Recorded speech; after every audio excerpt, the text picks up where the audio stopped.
Fala pessoal, tranquilo? Bom, a gente está aqui hoje para trazer a nossa contribuição para o pessoal que vai fazer prova amanhã, concurso em Guaraciaba do Norte, concurso para agente de trânsito, e a gente preparou aqui algumas questões para trabalhar esse dia de véspera de prova, né? Reta final total. Então, temas que nós consideramos aí como prováveis. Banca é a Consulpan, e é uma banca um tanto quanto estável. A gente não consegue traçar uma linha muito definida de como eles vão trazer essas questões, se com foco no CTB, se com foco em resoluções, às vezes nenhum nem outro, né? Então assim, a gente tem feito nosso trabalho de base, né, avançando para as resoluções específicas. Nós temos um curso de estudo intensivo do CTB. Nós não lançamos curso específico para Guaraciaba do Norte. Temos outros cursos que estão em andamento, como Pindoretama, Fortim. São editais parecidos, considerando que é a mesma banca, a Consulpan, né? Também tem concurso e curso em aberto para São Luís, no Maranhão. Mas a gente então vai trazer aqui essas questões, essas resoluções. Vamos trabalhar aqui 10 questões, considerando que a Consulpan nem tem cobrado essa quantidade de questões dentro da específica de legislação de trânsito, que deveria ser o cerne da prova, mas infelizmente a banca não utiliza desse modo, tá bom? Então vamos lá, trabalhando aqui 10 questões, tá bom? Para esse nosso estudo, ok? Então vamos lá. A primeira questão é o seguinte: o CONTRAN, com sede no Distrito Federal, é composto dos ministros, né, é composto pelos ministros de Estado responsáveis pelas seguintes áreas de competência. Só lembrando que essa questão aqui é redação ipsiliter, que caiu na concurso agora recente de Tabuleiro do Norte. A organizadora também foi a Consulpan, tá? Então, CONTRAN tem sede lá no DF e, conforme a redação do próprio CTB, agora ele é composto por ministros de Estado, tá? E aí esses ministros de Estado, eles integram. Nem sempre os próprios ministros estão ali participando das reuniões do conselho. Muitas vezes eles podem se fazer representar por substitutos. Mas a questão, ela quer saber quais são, né, os ministérios que estão representados, né, dentro do Conselho Nacional de Trânsito. Nós temos aí 12 ministérios, presidido pelo Ministério dos Transportes, e integram, né, entre outros, o Ministério da Ciência, Tecnologia e Inovações, ele está lá representado, o Ministério da Educação, o Ministério da Defesa, mas não está lá, até porque nem é ministério, né, a não intervenção, tá bom? Então, para quem fez uma leitura simples, né, ali no artigo 10, já vai matar que esse é o item que constitui a exceção dos ministérios. A gente até faz um mnemônicozinho ali para tentar ajudar a lembrar quais são os ministérios que estão com representação no Conselho Nacional de Trânsito, tá? E dentro dessa listagem, né, que já foi mudada várias vezes, tá? Nós terminamos com 12, tá? E lembrando que quem preside o CONTRAN hoje é o Ministério dos Transportes, que é dentro desse ministério que nós temos a Secretaria Nacional de Trânsito, que figura como o órgão máximo executivo de trânsito da União. Beleza? Então, gabarito da primeira, letra B. Segunda, de acordo com o Código de Trânsito Brasileiro, atribua V para verdadeiro ou F para falso aos itens e assinale a alternativa correta. Compete aos órgãos e entidades executivas de trânsito dos municípios no âmbito de sua circunscrição. A gente está falando aqui da listagem que temos lá no artigo 24, são competências do órgão municipal. Implantar, manter e operar o sistema de estacionamento rotativo pago nas vias, que por esses lados aqui a gente conhece como zona azul. Isso é competência do órgão municipal, isso é verdadeiro. Arrecadar valores provenientes de estado e remoção de veículos e objetos e escolta de veículos de cargas superdimensionadas ou perigosas. Verdadeiro, né? Isso também é competência do órgão municipal. Credenciar os serviços de escolta, fiscalizar e adotar medidas de segurança relativas aos serviços de remoção de veículos, escolta e transporte de carga indivisível. Isso também bate como verdadeiro gabarito. Na segunda questão, a gente marca a letra D. Tá? Então, o artigo 24 é um artigo que eu sempre chamo a atenção para ele quando eu estou falando de concursos a nível municipal, porque vai ser o rol de atribuições do órgão ao qual você está para integrar. Apesar de que a Consulpan parece não querer muito, ou não dá tanta importância, mas é ali que eu vou ter o rol de atribuições que vai constituir a atividade diária dos futuros agentes municipais de trânsito. Beleza? Terceira questão. Quanto ao licenciamento de veículos, é correto afirmar que, vamos lá, todo veículo automotor, articulado, reboque ou semi-reboque, para transitar na via, deverá ser licenciado anualmente pelo órgão executivo de trânsito do Estado ou do DF, onde estiver registrado o veículo. Perfeito. Todo veículo automotor, articulado, reboque ou semi-reboque, para transitar, quer dizer, reboque e semi-reboque também precisa ser licenciado, precisa sim, tem que ter placa, tem que ter CRV, tem que pagar licenciamento, tá bom? Então, ele tem que ter a documentação, por quê? Porque ele é um outro veículo, tá? E aí, quem é responsável por fazer esse registro e licenciamento? O órgão executivo de trânsito, onde o veículo foi registrado, que é o estado de residência, né, ou domicílio do proprietário do veículo, tá bom? Então, são exatamente aí que a gente vai ter essas considerações. Beleza, então na sequência a letra B, a gente já achou o gabarito da questão, ele quer a correta é exatamente a letra A. A letra B fala que o veículo não será considerado licenciado, estando quitados os débitos relativos a tributos, encargos e multas de trânsito e ambientais vinculados ao veículo, independentemente da responsabilidade pelas infrações cometidas. Ele está dizendo que não será considerado licenciado. O erro aí é exatamente o não, porque eu digo que o veículo será considerado licenciado estando quitados os débitos. Tá bom? Letra C. Então, o erro aqui da B é exatamente o não. C. Ao licenciar o veículo, não é necessário comprovar a sua aprovação nas inspeções de segurança veicular e de controle de emissão. O não também aqui torna o item errado. Os veículos novos não estão sujeitos ao licenciamento e terão sua circulação regulada pelo DETRAN durante o trajeto entre a fábrica e o município de destino.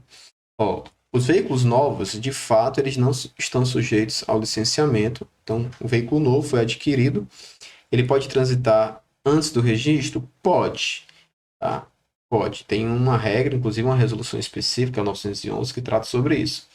Mas essa regulação, tá? Ela fica a cargo não do DETRAN, tá bom? Fica a cargo do CONTRAN, que fez isso por meio da resolução 911.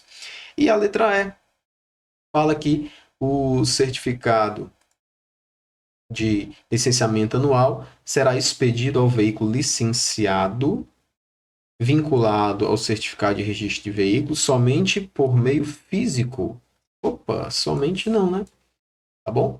A gente tem documento digital que tem a mesma validade do documento físico. Perfeito? Então, ficamos aí com o gabarito da terceira, a letra A. Tranquilo? Vamos lá, questão de número 4. Assinale a alternativa correta de acordo com o CTB. O condutor de veículo destinado à condução de escolares deve ter idade superior a 18 anos. A gente sabe que a condução de escolares, além da categoria D, exige uma idade superior a 21 anos. Então, 18 aqui está errado. Todo veículo automotor, elétrico, articulado, reboque ou semi-reboque, para transitar na via, deverá ser licenciado semestralmente? Opa! Semestralmente não, né? Anualmente. Para habilitar-se nas categorias D e E, ou para conduzir veículo de transporte coletivo de passageiros de escolares, de emergência ou de produto perigoso, o candidato deverá ser maior de 18 anos. O mesmo erro do item A, né? Então, tanto a categoria D quanto a categoria E, quanto os transportes especializados, que são esses listados aqui, exigem uma idade mínima de 21 anos, tá? Letra D. O exame de aptidão física e mental a ser realizado no local de residência ou domicílio do examinado será preliminar e renovável a cada 5 anos para condutores com idade inferior a 50. Opa! Nós temos um escalonamento, né? Que até 49 anos de idade a renovação acontece de 10 em 10, né? Entre 50 e 69 a renovação acontece a cada 5, e para quem tem 70 ou mais, a renovação acontece a cada 3 anos. Então, o erro está aqui, falar aqui, para os que têm menos de 50, renova de 5 em 5. Não, renova de 10 em 10. É um critério objetivo, tá? Mas isso não tira a autonomia do médico, tá? Do perito, de, conforme algum problema de saúde, apontar a necessidade de uma renovação em menor tempo, tá bom? E letra E. O exame de aptidão física e mental a ser realizado no local de residência ou domicílio do examinado será preliminar e renovável a cada 3 anos para condutores com idade igual ou superior a 70 anos, exatamente o que a gente colocou aqui. E o gabarito da questão fica por conta da letra E. Beleza? Vamos lá, questão de número 5.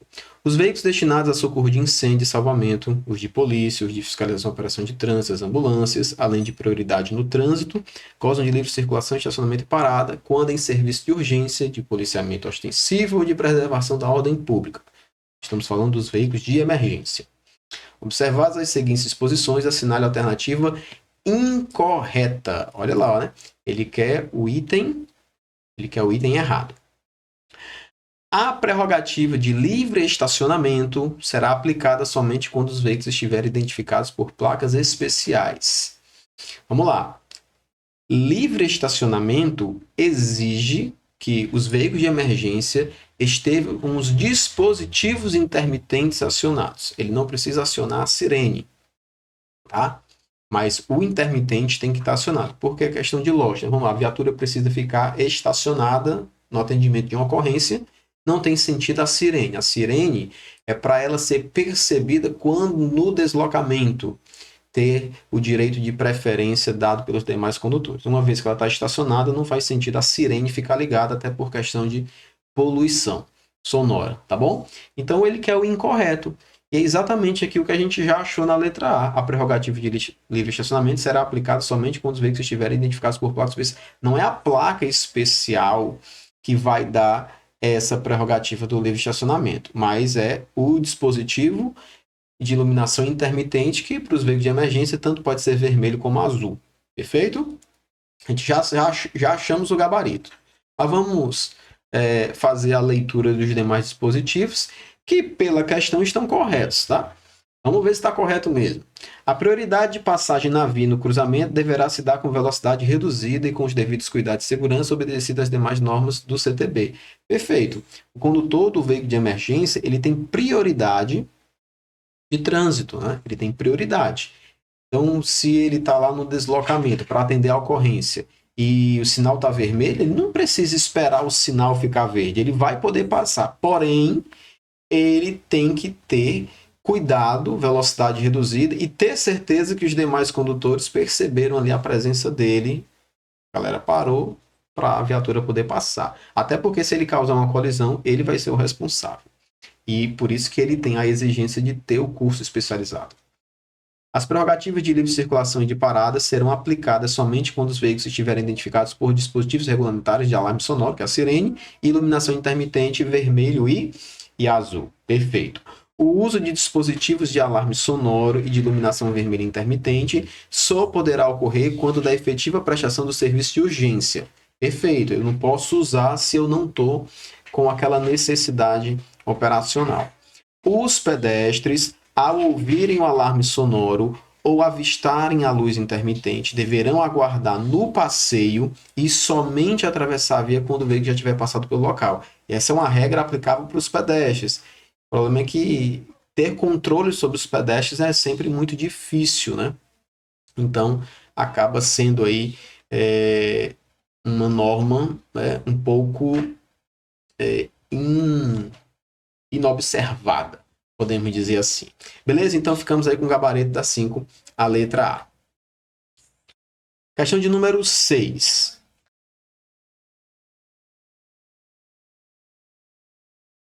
Vamos lá, questão de número 6.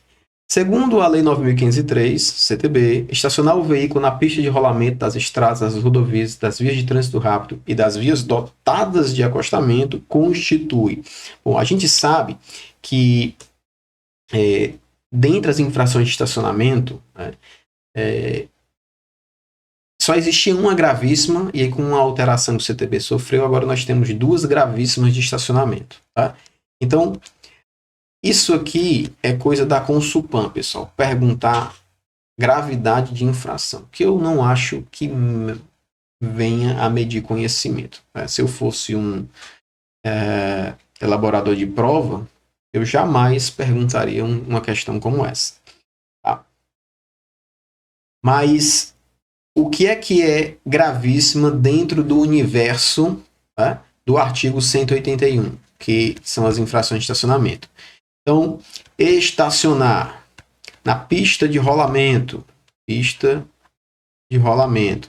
né, das estradas, das rodovias, das vias de trânsito rápido e das vias com acostamento. Isso aqui sempre foi considerado gravíssimo, tá?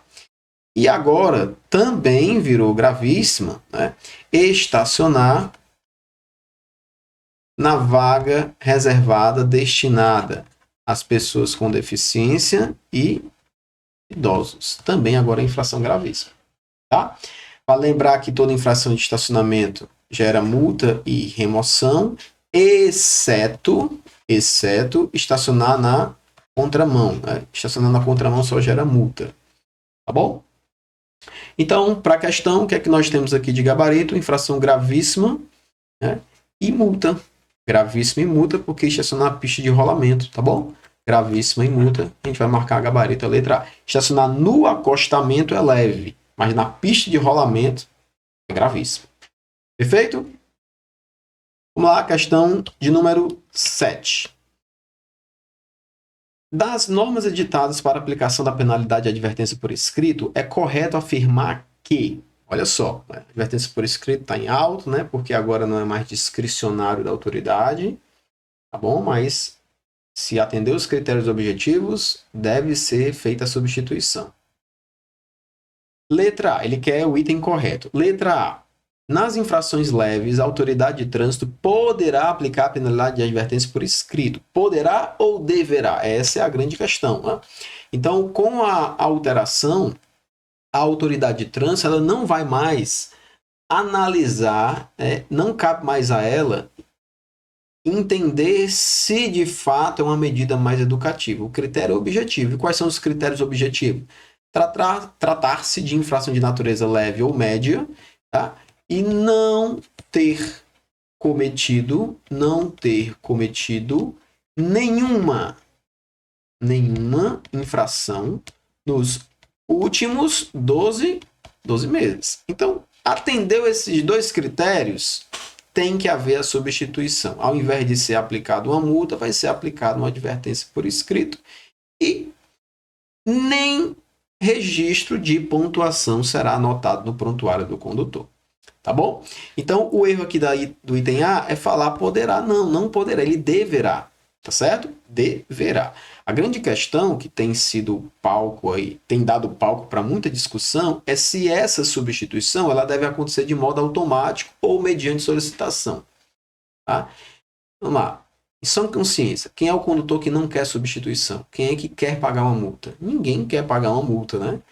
Então, os sistemas eles podem sim ser modulados para que a conversão aconteça automática, até porque isso é uma simples consulta. Vai olhar no prontuário, não cometeu infração, substitui.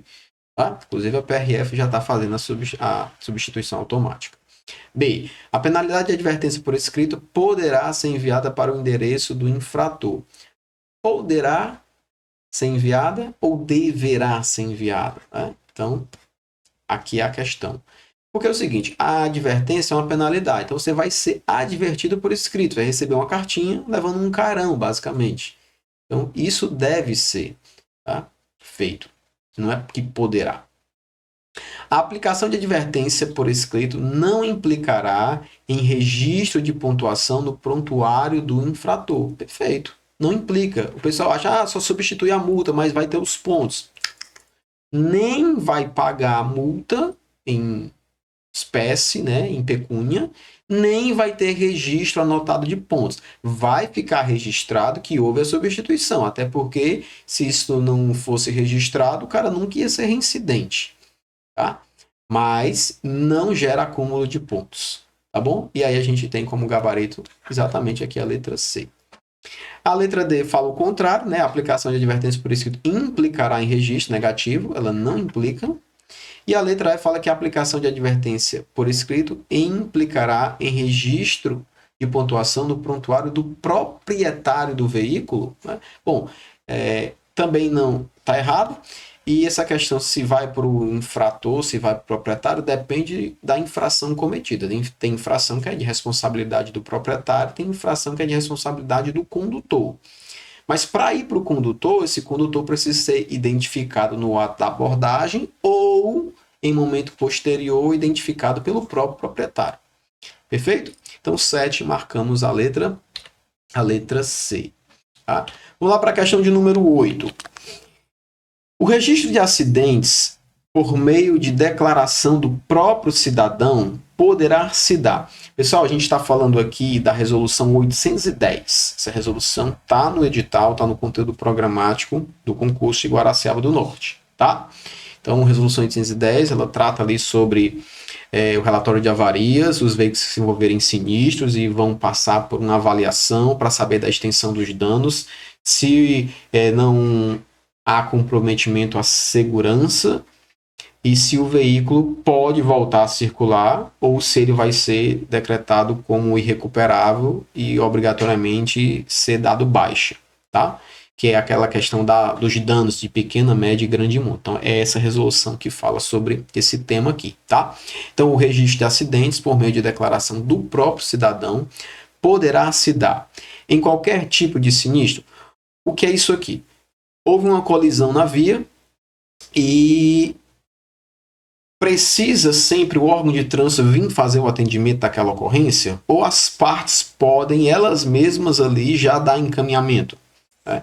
Então isso é uma mudança, e, inclusive vou dar o caso exemplo aqui de Fortaleza. Fortaleza durante muitos anos teve a questão da perícia do Detran, que era justamente para as colisões sem vítima.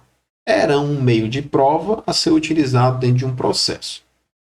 Não vinculava, tá? Mas causava um certo transtorno, porque qualquer colisão, deixa, não mexe nos veículos, espera a perícia e o trânsito ficava aquela loucura. Então, foi criada uma sistemática, o órgão municipal, no caso Fortaleza MC, criou um sistema onde as próprias partes elas fazem o registro da ocorrência de colisões sem vítima, somente danos materiais. Então, tem um aplicativo, tem o próprio site, faz a foto, tem a declaração, faz o preenchimento, encaminha os dados para o órgão de trânsito, então, dá o aval e emite um relatório da ocorrência, o boletim de ocorrência de acidente de trânsito, BOAT. Tá? Então, isso somente é possível para as colisões sem vítima, apenas danos materiais. Por quê? Porque não tem crime. Quando tem vítima, a gente sabe que tem ali palco para configurar um crime de trânsito, seja de lesão corporal ou de homicídio. Tá bom?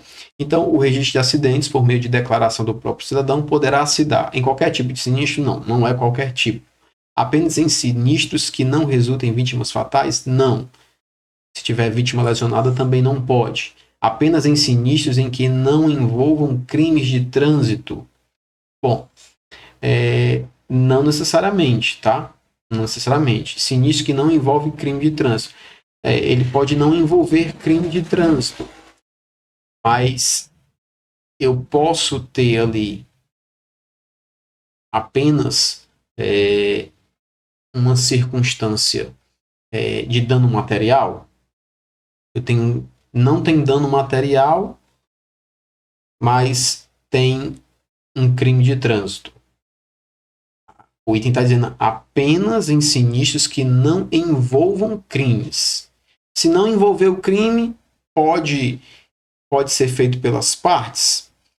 Na literalidade da resolução, ela fala em sinistros que resultem apenas em danos materiais, tá bom? Apenas danos materiais. Então, a gente vai se apegar exatamente ao que está disposto lá na resolução e a gente vai ficar gabarito com a letra D, tá certo? Porque assim, não envolveu dano material, não tem crime de trânsito, porque os crimes não são apenas as lesões e os homicídios, eu tenho outros crimes, né? Uma colisão que tem ali questão do álcool, né? Tem álcool envolvido. Pode ter dano material? Pode. Por menor que seja, toda colisão vai deixar algum dano material, né? Ainda que seja um atropelamento. Então, a questão não é somente crime, mas é ela apenas ficar atrelada ao dano material. Tá certo? Porque uma colisão com dano material, para a gente fechar aqui, vou dar aqui um outro exemplo, para a gente fechar. Colisão tem dano material, tá certo? E não tem vítima. Mas tem outro crime diferente da lesão e do homicídio. Tá? Ainda assim, pode ser feito a declaração por eles. Porque aqui a gente está falando no âmbito administrativo. A questão do crime vai ser persecução da polícia judiciária, do poder judiciário. Tá bom? Beleza? Questão de número 9. Considere um motociclista em interrupção de marcha junto a um semáforo. Olha só, motociclista, a gente vai pular aqui para a resolução 940, tá? Sobre capacetes, ok? Capacetes. Então, a 940 também está no conteúdo programático aí do edital de Guaraciaba. Então, imagine esse motociclista está parado lá no semáforo e tem um agente de trânsito no local. O que é que configuraria infração do artigo 69 para esse motociclista? E o artigo 69 tem a seguinte descrição, né? Dirigir sem atenção ou sem os cuidados indispensáveis com segurança. Bom, em relação a capacete, a gente precisa lembrar o seguinte para vocês, que eu tenho infrações no 244, eu tenho infrações no 230 e eu tenho infrações no artigo 169, que podem alcançar o motociclista, tá bom? Vamos analisar aqui os itens e vamos fazer aqui a implicação, né? E qual enquadramento cabe para cada um deles, tá? Vamos lá. A questão quer qual a situação que configura a infração do artigo 169. Na letra A fala que o motociclista está com a queixeira do seu capacete modular levantada. Sendo que esse motociclista está onde? Ele está em uma interrupção de marcha lá no semáforo. Interrupção de marcha junto a um semáforo. Olha só, tá? Então, se ele está lá paradinho lá no semáforo, o semáforo está vermelho, ele está no que nós chamamos de imobilização temporária para atender circunstância momentânea do trânsito alheia à vontade do condutor. Tá? Lá no semáforo, sinal vermelho, ele pode levantar a queixeira do capacete modular? Pode, pessoal. Pode levantar, viu? Enquanto ele está parado no sinal vermelho, ele pode levantar a queixeira, ele pode levantar a viseira. Não é infração. Então, essa situação aqui, ela é atípica. Ela é atípica, não é infração. Agora, quando ele começar a andar, ele já tem que estar com ela baixada. Tá? Motociclista com a viseira completamente levantada. Pessoal, onde é que ele está? Ele está em interrupção de marcha no semáforo. Quando ele está em interrupção de marcha no semáforo, ele pode estar com a viseira completamente levantada? Pode, pessoal, pode. Também uma situação atípica. Agora, se fosse em movimento, aí se fosse em movimento era infração. A queixeira também levantada, em movimento é infração, mas parado no semáforo é atípico. Não é infração. Motociclista com a cinta jugular desafivelada. Pergunta, quando ele chega lá no sinal vermelho, ele pode levantar a queixeira, ele pode levantar a viseira, ele pode desafivelar a cinta jugular? Não pode. Ele não pode desafivelar a cinta jugular, pessoal, tá?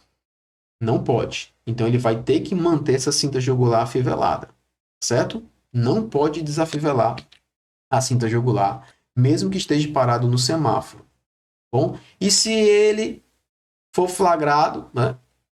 Porque ele está dizendo que o agente de trânsito está monitorando o local e estaria vinculado a preencher uma auto-infração caso constatasse jugular desafivelada. Jugular desafivelada para um motociclista parado no semáforo constitui infração do artigo 169. É infração do 169. E aí a gente tem um gabarito da questão, letra C.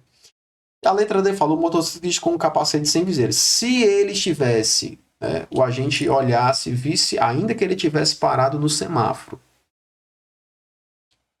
mas o agente constatasse que o capacete não tinha viseira, aí aqui seria uma infração do 244, inciso 10. Capacete sem viseira. Tá bom? É infração, mas não do 169, seria do 24410, mesmo que tivesse parado no semáforo. Tá bom? Então, gabarito da 9, letra C. E aí, a última questão que eu separei aqui pra gente brincar, né? Fala o seguinte: entre as alternativas abaixo, assinale a que não menciona uma área de estacionamento regulamentado conforme a resolução 965. Ele quer que você marque o item que não menciona uma área de estacionamento regulamentado. A resolução 965, ela trabalha a questão das áreas de estacionamento. Áreas de estacionamento. Tá? Quais são as áreas de estacionamento que estão previstas lá na 965? Né? Nós temos, tá, área de estacionamento para veículo de aluguel, nós temos para carga e descarga, nós temos vaga para viaturas policiais, nós temos vagas para ambulâncias, nós temos vagas para PCD, temos vaga para idoso, tá?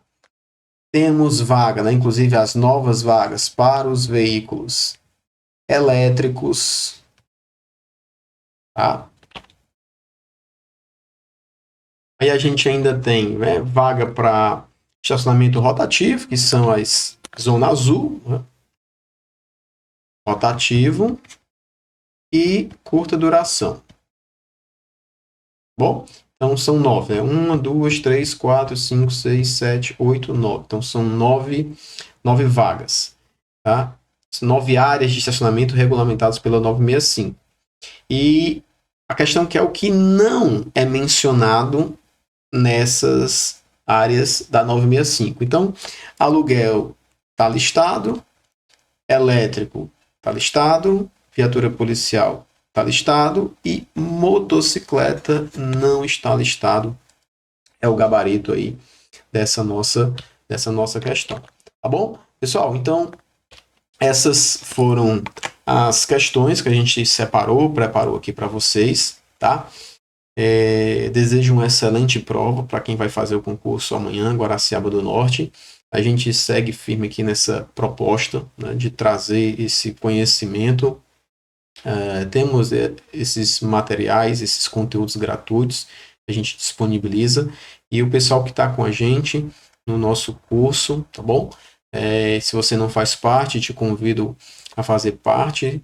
Temos o curso CTB Tópicos Básicos, só o estudo CTB, videoaulas, resumos em PDF, questões comentadas, mapas mentais, grupo de suporte, apoio no WhatsApp, plantão tira dúvidas, tá bom?